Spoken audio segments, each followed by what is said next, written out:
जानते हैं आप, वक्त का सुपर पावर, जिसके पास पेट्रोल मिसाइल की कोई कमी नहीं, जो पूरी दुनिया में दादागिरी करने में मशहूर है। इसी तरह के अमेरिका से लेकर यूरोप और न जाने कितने ममालिक एक साथ खड़े करें। हैं। क्या कभी आप ये नहीं सोचते, हमारी आंखें तो बहती हैं, दर्द तो होता है, तकलीफ तो होती है, लेकिन प्राउड फील भी होता है कि इतने सारे कुत्ते अगर भौंक रहे हैं तो एक छोटे से इलाके के लिए महीने भर 40 दिन से जंग करके तबाह कर डाला, बम बारूद से पूरे शहर को राख कर डाला। लेकिन मेरे अजीजों, मेरी इस गुफ्तगू को याद रखना, चंद दिन आएंगे फिर देखना आप उन्हीं गज्जा के बच्चों के हाथों में परचम इस्लाम लहराता हुआ देखेंगे, और उन जालिमों के आंखों से आंखें मिलाकर बात करने वाले जवानों को पूरी दुनिया आलोचना कर रही है, तनकीद कर रही है, ये बच्चों के कातिल हैं। एक नुक्ते की बात अर्ज कर रहा हूं, हॉस्पिटल पर बम गिरा देते हैं।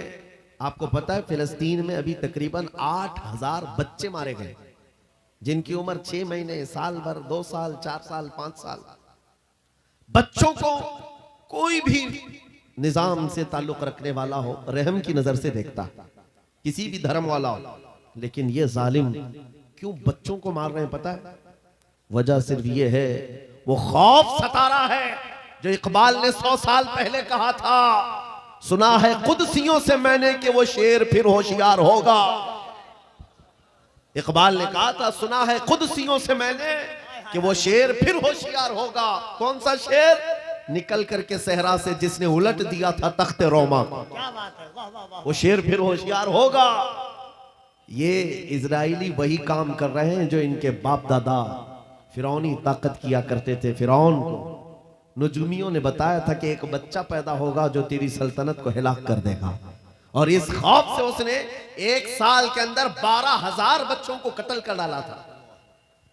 नुजूमियों ने बताया था फिरौन के ख्वाब की ताबीर में 12,000 बच्चों को कत्ल कर डाला, लेकिन जो बच्चा इसकी सल्तनत को हिलाक करने वाला था वो मूसा अलैहिस्सलाम थे। पैदा भी हुए हैं और फिरौन के घर में ही अल्लाह ने उनको पाला।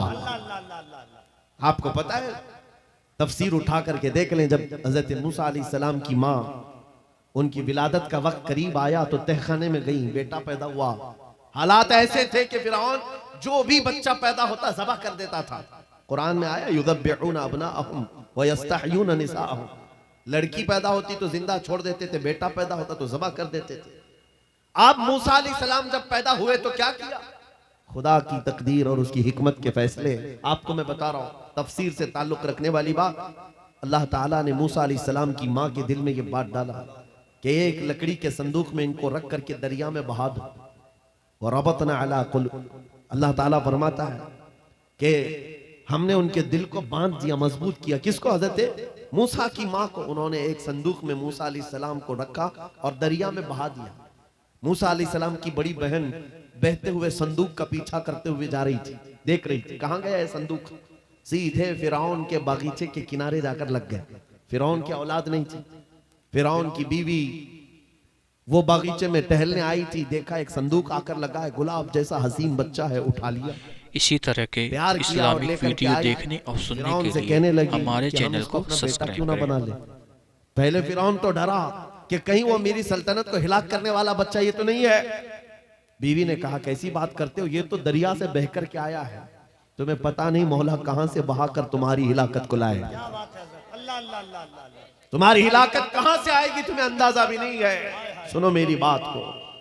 फिरौन ने बीवी की बात मान ली। मूसा अलैहिस्सलाम की परवरिश फिरौन के घर में हो रही है, फिरौन के घर में, और वो भी किस शान से। मूसा अलैहिस्सलाम पैदाइशी बच्चे हैं, दूध पिलाने की बात आई तो किसी दाया का दूध आप पकड़ते नहीं। मूसा अलैहिस्सलाम की बहन भी वहां खड़ी सब देख रही थी। फिरौन की बीवी से कहा, मैं एक दाया को जानती हूं जिसका दूध हर बच्चा पकड़ लेता है। कहा, बुला लाओ, हम शाही खजाने से उसे इनाम भी देंगे। वो गई और अपनी माँ को ले आई, अपनी माँ को ले आई। मूसा अलैहिस्सलाम अपनी माँ के गोद में गए, जैसे ही सीने से लगाया दूध पीने लग गए। बादशाहत में खुशी, और मूसा अलैहिस्सलाम की माँ को इनाम और इकराम भी दिया गया। हर बच्चे की परवरिश के लिए मूसा अलैहिस्सलाम की माँ को फिरौन के घर में रखा गया। तुम्हें पता है रब तबारक व तआला की हिकमत के फैसले। वमकरू वमकरल्लाह वल्लाहु खैरुल माकिरीन। मेरा रब फरमाता है काफिर मंसूबा बनाते हैं और अल्लाह खुफिया तदबीर करता है, और रब की खुफिया तदबीर गालिब आती है। मूसा अलैहिस्सलाम जवान हुए फिरौन के घर में, फिरौन के घर में जवान हुए। उसके बाद फिर आपने जब अपनी नबूवत के बाद दावत हक पेश की तो फिरौन जानी दुश्मन हुआ। उसके बाद जो हालात हुए आपको पता है। फिरौन मूसा अलैहिस्सलाम को मारने के लिए पूरी फौज लेकर पीछे निकला।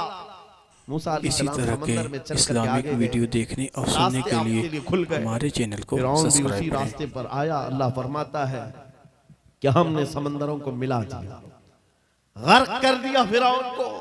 एक छोटी सी तारीख में आपको बता रहा हूं, 12,000 बच्चों का कत्ल किया इस डर से कि मुझे हिलाक करने वाला बच्चा ना पैदा हो। लेकिन जो बच्चा तेरी सल्तनत को हिलाक करने वाला था वो तेरी नाक के नीचे परवरिश पा रहा था। आज इन जालिमों ने गद्दा के हजारों बच्चों को सिर्फ इसलिए मारा है कि ये बड़े होकर के मुजाहिद न बन जाए, ये बड़े होकर के हमें आंख दिखाने वाले न बन जाए। और बाज़ाब्ता स्टेटमेंट में ये कहते भी हैं इन बच्चों को कत्ल करने से हमें कोई खौफ नहीं, कोई आपत्ति नहीं है, कोई तकलीफ नहीं है, इसलिए कि बड़े होकर के ये हमें आंख दिखाने वाले बनेंगे। ये डर तुम्हारा बता रहा है। कई हजार बच्चों को भी तुम कत्ल कर लो, लेकिन तुम अल्लाह की उस हिकमत से गाफिल हो। जालिमो, वो अनकरीब पैदा होगा जिसको दुनिया सलाहुद्दीन कहती है, वो अनकरीब होगा।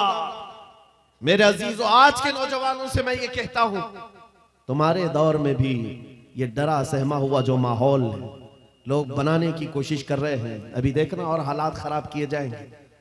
हमारी हुकूमत आएगी तो मस्जिदों को तोड़ डालेंगे, मदरसों को तोड़ डालेंगे। इन जालिमों को लगता है तुम्हारे सारे बिल्डोजर में ही ताकत है। सिर्फ ताकत इसी का नाम है। राज मिल जाए, तख्त मिल जाए, उस वक्त कुछ लोगों के ऊपर जुल्म करना आसान है, जिस तरह चंगेज ने भी किया, हलाकू ने भी किया, बड़े बड़े जालिमों ने किया है। और उनका हशर भी तुम्हें मालूम होना चाहिए। इंशाअल्लाह वो वक्त आएगा जब खसो खाशात की तरह तुम बहा दिए जाओगे, अखबारों में तुम्हारा नाम तक न होगा। और अगर कुछ बाकी रहेगा तो क्या रहेगा? न घबराओ मुसलमानों, अभी खुदा की शान बाकी है, अभी इस्लाम जिंदा है, कुरान बाकी है। ये जालिम काफिर क्या समझते हैं जो रोज हमसे उलझते हैं? अरे अभी करबला का आखिरी मैदान बाकी है। नारे तकबीर, नारे रिसालत, मुहाफिज़े नामूसे रिसालत, मसलके आला हजरत। नौजवानों, इस यकीन और के साथ और ईमान के साथ अपनी जिंदगी को आगे बढ़ाओ। खुदारा मैं तुमसे कहता हूं, अगले दिनों के बाद जब तुम्हारे इम्तिहान का वक्त आएगा, हर उस्ताद अपने बच्चे को इम्तिहान की तैयारी करा रहा होता है।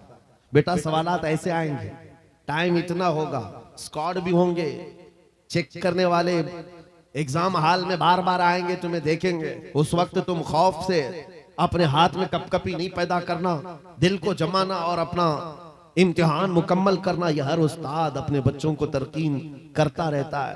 अज़ीज़ान गिरामी वक़ार, इस मिंबर नूर से मैं आपको इस बात की तलकीन करके जाता हूं, इम्तिहान की घड़ी अनकरीब आने वाली है आपके साथ भी। और जो इम्तिहान तुम्हारा होगा वो इस्तिकामत का इम्तिहान होगा, तुम्हारे ईमान पर जमे रहने का, तुम्हारे डटे रहने का इम्तिहान होगा। देखना बहुत सारे पार्टी बदल लेंगे, बहुत सारे मसलहतों के पर्दों में छुप जाएंगे, बहुत सारे लोग किसी की धोती में पना ले रहे होंगे, कोई किसी की साड़ी में पना ले रहा होगा, लेकिन जो आशिक मुस्तफा है वो बढ़ चढ़ करके ये ऐलान कर रहा होगा, अपना सब कुछ गुंबद खजरा कल भी था और मेरे नबी से मेरा रिश्ता कल भी था। और बस इस बात के साथ तुम्हें जमे रहना है, यकीन के साथ, एतमाद के साथ। अज़ीज़ान गिरामी वक़ार, कौन सी ऐसी ताकत है, कौन सी ऐसी कुव्वत है जिसने इस्लाम को खत्म किया या खत्म करने की ताकत रखती है? अल्लाह करीम जल्ल शानुहु खुद कुरान पाक में फरमाता है, युरीदूना लियुत्फिउ नूरल्लाहि बिअफ़वाहिहिम व यअबल्लाहु इल्ला अन युतिम्मा नूरह। अल्लाह फरमाता है ये जालिम अपने मुंह के फूंकों से इस्लाम के चिराग को बुझाना चाहते हैं, और अल्लाह तबारक व तआला इस चिराग को मुकम्मल करके रहेगा। दीन इस्लाम, अभी आप सुन रहे थे, इस्लाम था, इस्लाम है, इसके साथ कुछ नहीं होना है, आपका इम्तिहान होना है। हमारे मरने के बाद अल्लाह ताला इस दीन की हिफाजत के लिए औरों को पैदा करेगा। वो कादिर मुतलक चाहे तो सख्त जानी दुश्मनों से भी ईमान वाले पैदा कर सकता है। हाँ, ये बात याद रखिए आप। ततारी जिन्होंने बगदाद को हिलाक करके रखा था, रब तबारक व तआला ने उन्हीं के सीनों में ईमान की दौलत दी और वो मुहाफिज़े इस्लाम बन गए। हमारे दौर में भी जितने आतंक मचा रहे हैं, कल इनके बच्चे ये नारा लगाएंगे, इस्लाम था, इस्लाम है, इस्लाम रहेगा। हाँ, जितने आतंकवादी हैं सब नारा लगाएंगे इंशाअल्लाह। आप इंतजार करें इस बात का। लेकिन तुम अपने इम्तिहान में जमे रहो, डटे रहो। अगर तुमने नबी पाक सल्लल्लाहु अलैहि वसल्लम के इस दीन के साथ, इस शरीयत के साथ नाइंसाफी की, तो कल मेरे आका को क्या जवाब दोगे? कल मैदान क़यामत में तुम्हें खड़े होना है, हुजूर पाक सल्लल्लाहु ताला अलैहि वसल्लम की बारगाह में जवाब देना है।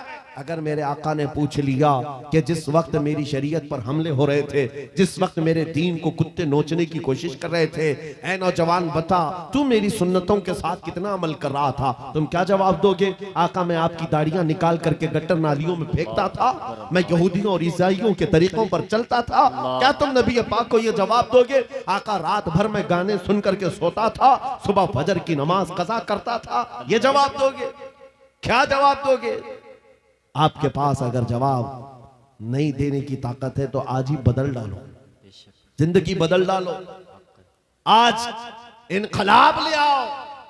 देखना, मैं अक्सर ये बातें कहता हूं ना, मैं चाकू छुरी की बात करता हूं, ये तो शायर लोग तलवार उठाने की भी बात करते हैं। हाँ, ये कहते भी हैं समझौता नहीं होगा तलवार उठ जाएगी, मैं तो तलवार की भी बात नहीं करता। अरे प्लास्टिक का ब्लेड भी रख लो तो कल को हम कोई आतंकवादी घोषित कर दें। बम बारूद बंदूक किसी चीज की बात नहीं करता, सिर्फ इतनी बात करता हूं, नबी पाक के इश्क में मलबूस होकर तुम सिर्फ रास्तों में चलते फिरते रहोगे, तुम्हारी चलत फिरत से कई कीड़े यूं ही मर जाएंगे। हक है, वाह वाह, बहुत खूब। हुजूर पाक की सुन्नतों में वो दम है, वो असर है, तुम्हारी चलत फिरत से कई कीड़े फना हो जाएंगे। बात सिर्फ इतनी है, दीवार क्या गिरी मेरे खस्ता मकान की, लोगों ने आने जाने का रास्ता बना लिया। होता यही है, कोई पुराना घर गिर जाए ना, लोग इधर से उधर आने का रास्ता बना लेते हैं। आज हमारी जमात के अंदर इंतशार हुआ, नौजवानों में आवारगी आ गई, तो हर कुत्ता हमको ही टारगेट करने लग गया, हर कुत्ता हमें ही भौंकने लग गया। मेरे अजीजों, शिद्दत से आज उस सलाहुद्दीन अय्यूबी की बात याद आती है। क्या आपको पता है उनका दौर ऐसा है कि यहूदी माएँ, ईसाई माएँ अपने बच्चों को थपकियां देकर सुलाती थी, कहती बेटा सो जा नहीं तो सलाहुद्दीन आ जाएगा। हालांकि जुल्म से कोई तख्त नहीं बिछाया था, सुन्नत मुस्तफा का रौब ऐसा कायम था, हुजूर के इश्क का रौब कायम था, जिसकी वजह से पूरी दुनिया में उनकी तूती बोलती थी। आज करोड़ों की तादाद में, करोड़ों की तादाद में जालिम हमें आंख दिखा रहे हैं, हमारे बच्चों का कत्ले आम, हमारी औरतों की इज्जतें नीलाम, हमारी गर्दनों पर राज, और बगैर किसी खौफ के शायर इस्लाम पर भौंकना आज की आदत सी बन गई। नौजवानों, तुम्हारे अंदर अगर ज़मीर बेदार है, गैरत मौजूद है, तो अपने आप को बदल डालो। जवाब देने का एक वक्त आएगा, इंशाअल्लाह वक्त आएगा जवाब देने का। लेकिन पहले मैं आपसे सिर्फ इतनी इल्तिमास करता हूं कि अपने आप को बदल लो। कल को हमारे पास फख्र होगा, फख्र के साथ किसी मैदान में उतरेंगे, वो तुम्हारे होलियों को ऊपर से नीचे देखते रहे और पूछते रहे ये कौन सी मखलूक है, ये कहां से आई हुई जमात है, तो हम सीना तान करके कहेंगे ये मोहम्मद अरबी के शेरों की जमात है। आज क्या हम दिखाएं लोगों को? गुटखा खाने वाले लोग दिखाएंगे? हम नौजवानों को बालियां पहने हुए, हाथों में चूड़ियां पहने हुए, चोटियां डाले हुए, जीन्स फटी हुई, और बालों में दाढ़ियों में डिजाइन किए हुए ये नौजवान ला करके हम खड़ा करेंगे? मेरे अजीजों, दुनिया के ऊपर अगर हैबत तारी होती है तो सिर्फ आशिकाने मुस्तफा से होती, हुजूर के गुलामों से होती है। आज से 3 साल पहले पैरों से माजूर एक खादिम हुसैन ललकारता था, व्हील चेयर पर बैठ करके ललकारता था, अरे सफेद दाढ़ी हो चुकी, उम्र काफी है, सफेद दाढ़ी, पैरों में माजूरी, लेकिन पूरी दुनिया में ऐसी हैबत तारी कि यूरोप की जमीन भी हिलती नजर आए। हॉलैंड की पार्लियामेंट में बाज़ाब्ता उनको लेकर कहा जाए ये आदमी मोस्ट डेंजरस है, बहुत ज्यादा डेंजर है। हम सोचते हैं ये तो पैरों से माजूर सफेद दाढ़ी वाला व्हील चेयर पर बैठा हुआ, तुम्हारे लिए कैसे डेंजर हो गया? तुम्हारे पास तो बहुत बड़े बड़े मिसाइल, एटम बम है, सब कुछ है। पता ये चला कि रब तबारक व तआला जो हैबत डालता है वो आशिक मुस्तफा की हैबत डालता है। हक है, नबी पाक की सुन्नतों पर आमिल। या रसूल अल्लाह, या रसूल अल्लाह।